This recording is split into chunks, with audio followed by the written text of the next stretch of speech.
This is one of our favorite meals. Today we are making Ftayir, a really delicious Lebanese dish, also known as triangle meat pies. I got this special recipe from my aunt and this whole book from her, who are Lebanese, and she has taught me everything I know about Lebanese food. I grew up eating Lebanese food, and it's my favorite food in the whole world.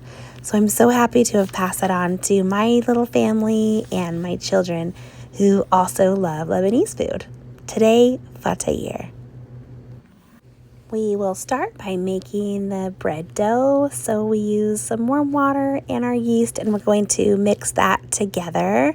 And to feed our yeast, we're going to use some sugar. So this is the bread dough for the triangle meat pies, the Ftayir, and it is a basic bread dough that you can use in many Lebanese recipes, but our triangle meat pies are going to be perfect for this recipe. It's beautiful and fluffy and delicious. I'm going to let that sit and foam and get my flour ready.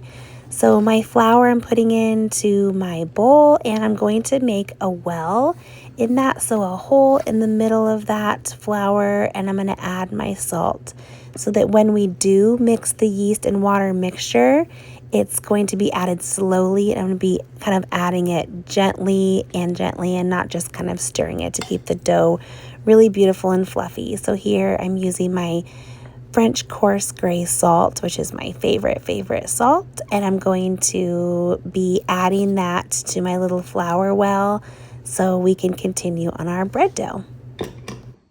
We are going to let the bread sit for a minute, and now we're going to work on the meat filling. So here are my onions, which I've cut into 4 pieces, and I'm putting them in my food processor. This is the best way to chop these onions because they have to be chopped tiny. So I don't think it's impossible to do with a knife, but it's the best to do in a food processor, or a blender works perfectly fine too.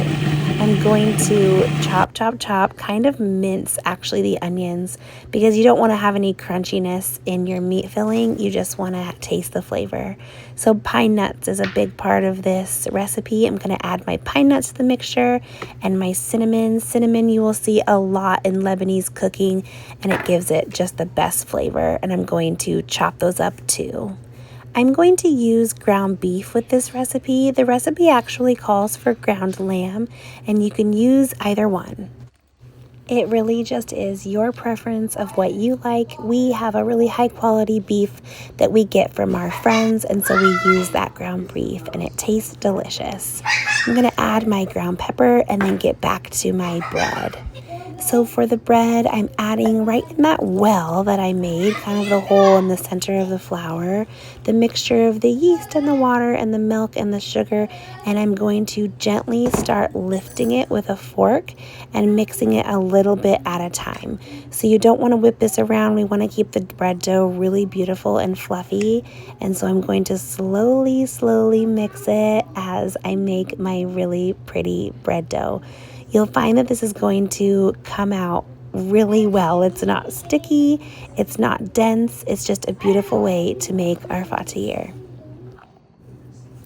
Here is the final product of our beautiful bread dough. It's so smushy and perfect, and you're going to see how we're going to lay it all out after it's done rising here. I'm just going to throw a tea towel over the top. So we have our ground beef and our onions, pine nuts, cinnamon, and black pepper, and I've mixed that all for our filling, and I'm going to get the rounds ready to actually add the filling to our bread dough. So I'm going to spread our bread dough out. It's about 1/4 of an inch thick, so I'm just going to keep pushing on a floured surface until I can get the bread dough smashed out enough. I'm going to use the lid of a wide mouth jar to make our circles, and so we're making circles, and we're going to shape them into a triangle once they get on the pan. So I'm just going to measure out my little circles and place those on a pan covered in parchment paper so they don't stick to the bottom of the pan. I'm going to make sure that I have room in between each little circular bread dough. On this pan, I think that I can fit about 6. So I'm going to spread these out and make little circles. They don't have to be perfect. I'm going to add my filling now with a spoon right in the middle of the bread dough, and then I'm going to show you how I form them into the triangles because you'll want to form them before you bake them. So I'm going to spread them out. It's probably about 3 or 4 tablespoons per bread dough. Right now I'm just going to pinch one side and pull the third side up to my fingers. And then I'm going to make sure that the bread kind of comes together mostly on each side, but it doesn't have to be perfect. And you do want a small opening. I usually leave mine at the top or one of the sides so that the bread dough can expand, but the meat filling doesn't come out one of the sides and kind of explode. So you can kind of see how each Ftayir has an opening at the edge. And here is the final product. You guys, these are so good. You can eat them like this. We like to dip ours in hummus. They go really well with a beautiful tabbouleh or Lebanese salad. They are so delicious. You can eat these as leftovers or even freeze them. You're gonna love them. I'll see you on the next one.